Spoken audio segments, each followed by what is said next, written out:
Idol, anong pinagkaiba ng mga kabataan noon sa kabataan ngayon? Kabataan noon, kumakaway ka kapag may dumaraang eroplano. Inaantay maubos ang tubig sa tabo sa ulo. Ginagawang swimming pool ang planggana ni nanay. Ginagawang braces ang foil ng choknat. Naliligo ka sa alulod ng bubong kapag umuulan. At kapag gabi naman, akala mo sinusundan ka ng buwan. Nagko-concert sa harap ng electric fan. Kabataan ngayon, ang problema ay pera at cellphone. Ang problema lang namin noon kung paano makatakas sa bahay para di matulog ng tanghali. Lumaki man kami sa Palo, aminin natin mas maraming nire-respeto na magulang sa panahon noon kaysa ngayon. Mga kabataan ngayon, isang chat lang, may jowa na.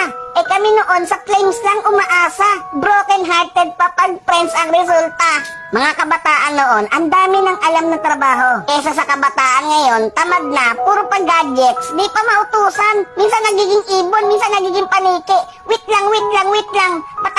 Batako. Idol, hindi kawawa ang batang inuutusan sa gawaing bahay. Ang kawawa ay yung batang lumalaki na walang alam sa buhay. Yung nakaranas lang ang pupuso nito.